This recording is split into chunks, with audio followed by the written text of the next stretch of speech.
एक याद रखिएगा कि न तन चाहिए न धन चाहिए, न तन चाहिए न धन चाहिए, अमन से भरा ये वतन चाहिए, और जब तक जीऊँ मातृभूमि के लिए, मरूँ तो तिरंगा कफन चाहिए। जय हिंद, जय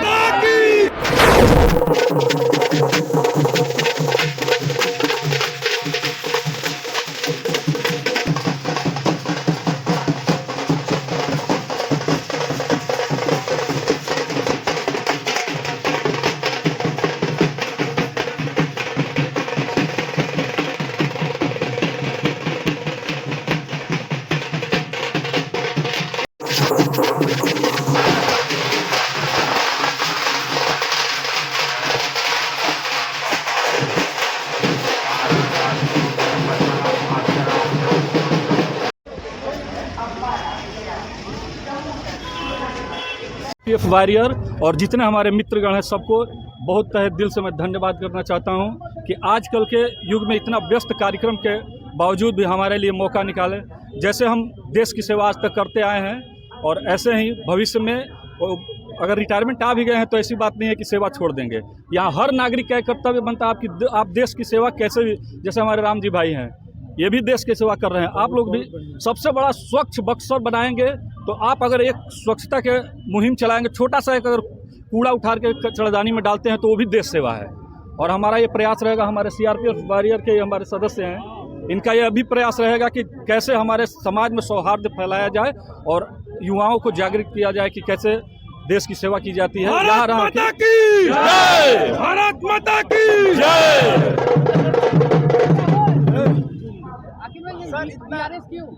बीआरएस देखिए एक निश्चित पैमाना तय किया गया है गवर्नमेंट का, जो कि फिजिकल फिट रहने के लिए हमारे बहुत सदस्य हैं जो कर रहे हैं, उनके लिए बहुत अच्छा है जो ही करते हैं। लेकिन उस पैमाने को देखते हुए हम इसलिए बीआरएस लिए हैं कि अब हमको लगा कि देश के अलावा हमारे समाज को भी हमारी ज़रूरत है, और हम वहाँ तो देश की सेवा कर रहे हैं, यहाँ समाज की भी सेवा करने के लिए अपने इच्छुक रहेंगे।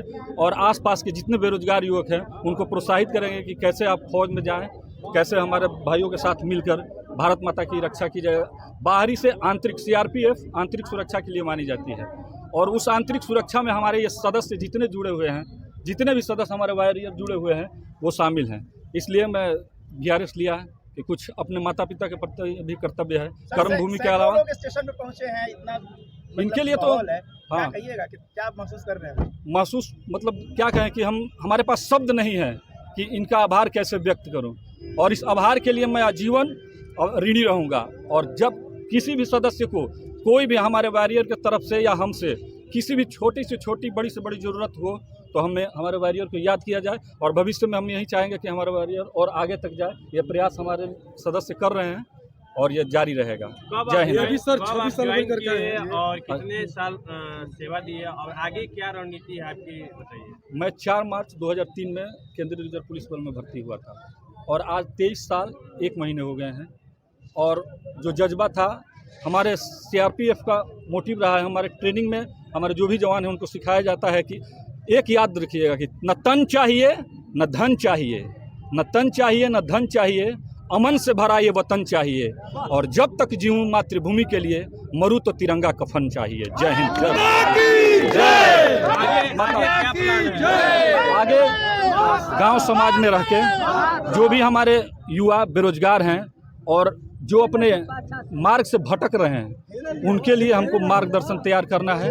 और सबसे बड़ा समाज में एक बहुत ही निगेटिव मैसेज जा रहा है, हमारे राजनीतिज्ञ राम जी भाई हैं, ये इनसे भली भांति कोई नहीं जानता होगा, जो हमारे युवाओं में एक द्वेष की भावना फैलाई जाती है, जाति धर्म इसको लेके आपस में लड़ाया जाता है। इसको केंद्रीय रिजर्व पुलिस बल इसके सख्त खिलाफ है। और ये कि अगर कोई देखना है माल आप देश के बारे में तो हमारे केंद्रीय रिजर्व पुलिस में जाइए, कश्मीर से लेकर कन्याकुमारी तक सबको एक माला में पिरोया जाता है और देश की रक्षा के लिए प्रोत्साहित किया जाता है।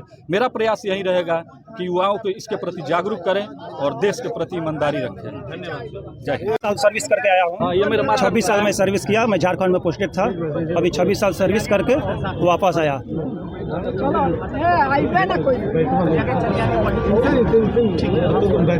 गांव के रहने वाले हैं।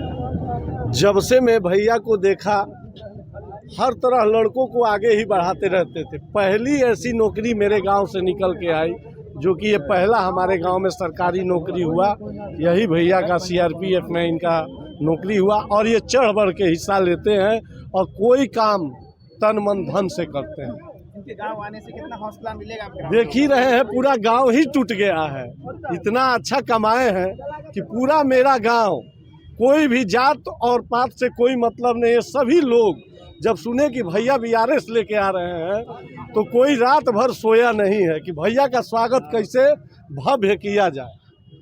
जी, आप मीडिया 15 मिनट और समय निकालिए और हमारे निवास स्थान सिल्वर बाइट वो आटा चक्की मिल है, वहाँ पे चलिए। वहाँ पे आप लोगों को जलपान और व्यवस्था, हमें सेवा का मौका दीजिए।